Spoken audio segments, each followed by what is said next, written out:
On February 24th, Putin made an announcement of a special military operation aimed at demilitarizing and denazifying Ukraine. Shortly after the announcement, there were missile strikes and airstrikes launched across Ukraine, including in the capital city of Kyiv. This was quickly followed by a large-scale ground invasion from multiple fronts.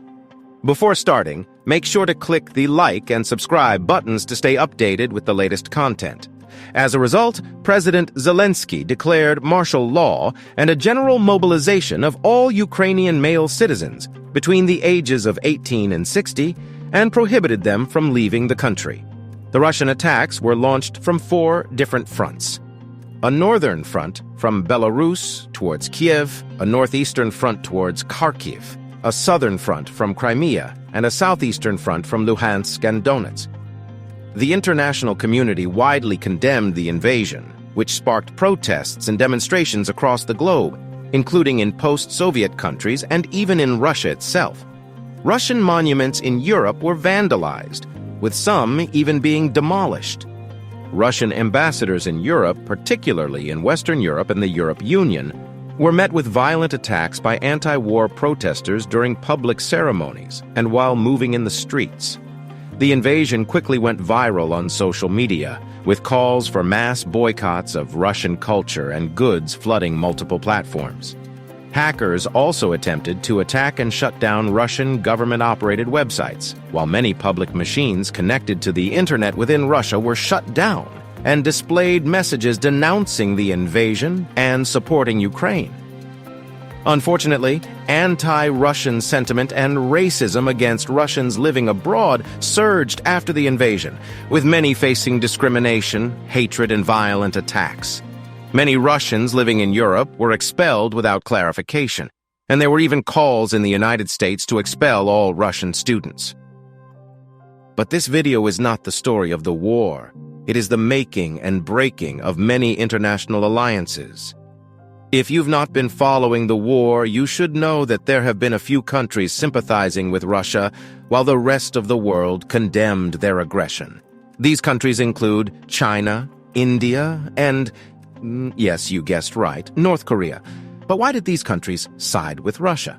Understanding why China, India, and North Korea might stand with Russia in the wake of its invasion of Ukraine requires a nuanced examination of geopolitical interests, historical alliances, and regional dynamics. Starting with China, the nation shares a long history of diplomatic relations and mutual cooperation with Russia.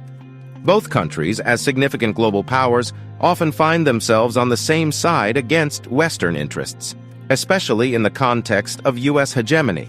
They share a common interest in creating a multipolar world where power is not concentrated in the hands of a few Western nations.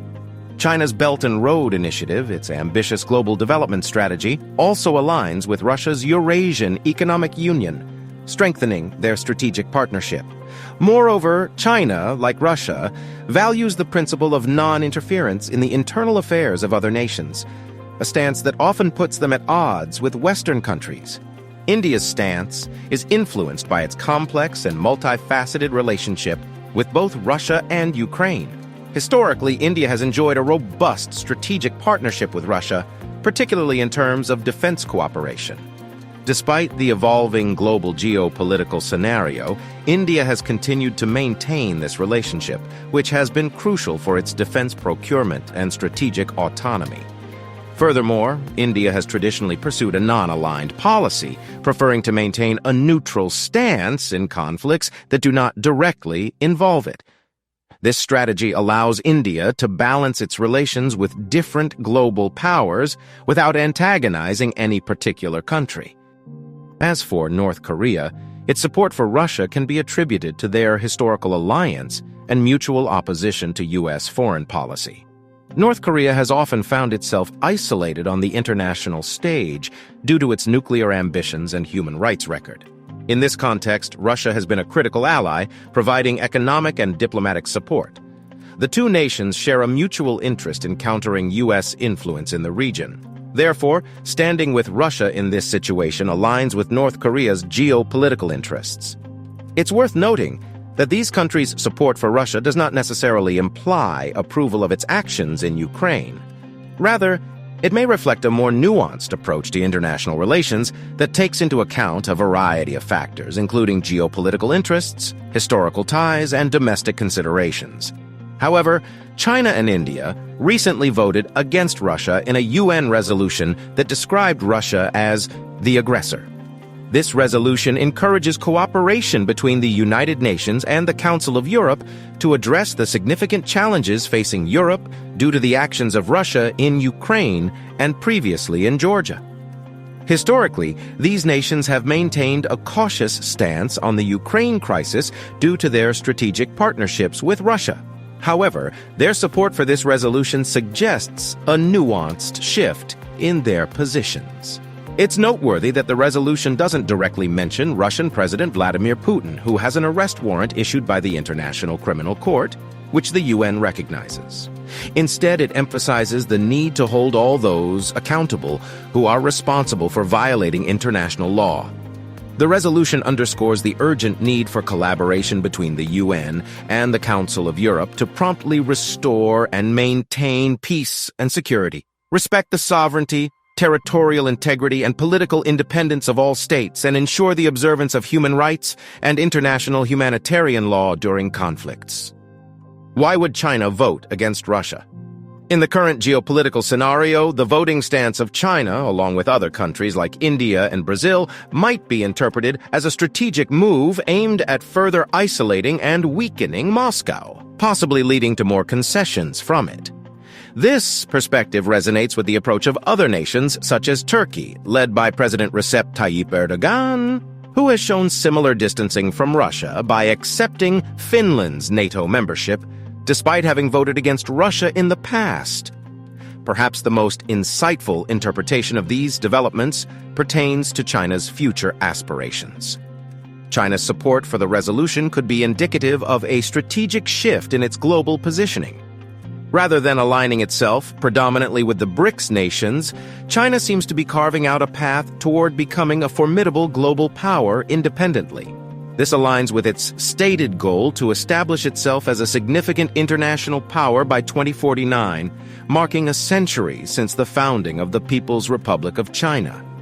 As such, China's voting decision could be seen as part of a larger strategy to advance its own global ambitions. What are the implications of this shocking revelation? The implications of this resolution and the subsequent support from countries like China, India, and Brazil could be profound for Russia on multiple fronts. Politically, this development could potentially isolate Russia further on the international stage, given the weight these nations carry within global dynamics. This isolation might weaken Russia's diplomatic bargaining power in international forums, making it more challenging for it to garner support for its actions or viewpoints. Economically, the growing isolation could lead to increased sanctions or economic restrictions from other countries. This could significantly impact Russia's economy, particularly if these sanctions target key sectors such as energy, finance, or technology. Moreover, the perceived political risk could deter foreign investors, further aggravating economic challenges. Diplomatically, the support of these countries for the resolution indicates a shift in the global consensus, which could strain Russia's relations with these and other nations. The diplomatic fallout could extend beyond the immediate issue of Ukraine and influence Russia's interactions with these countries on other bilateral and multilateral issues. Transitioning from Russia's standpoint to the perspective of China, India, and Brazil, the implications of their support for the resolution are equally significant. These nations have historically maintained a balanced approach towards Russia, often refraining from taking sides in conflicts involving Russia and the West. Their support for the resolution marks a departure from this tradition, hinting at a possible recalibration of their foreign policies. For China, this move could be seen as a strategic step towards its aspiration of becoming a global power. By aligning itself with the UN resolution, China might be signaling its commitment to international law and multilateralism, potentially enhancing its global standing. However, it could also complicate its relationship with Russia, a critical strategic partner. India and Brazil, too, may face the challenge of balancing their relationships with Russia and their commitment to international law. Their support for the resolution could strain their ties with Russia, which could have implications for areas of cooperation such as defense, energy, and trade. At the same time, it could also enhance their credibility as responsible actors in the international community committed to upholding international law and human rights. There you have it. China has voted for a UN resolution that refers to Russia as an aggressor. While this event may not seem significant enough, it subtly signals a slow shift in alignment for the involved parties. And Russia should be worried. Tell us what you think in the comments.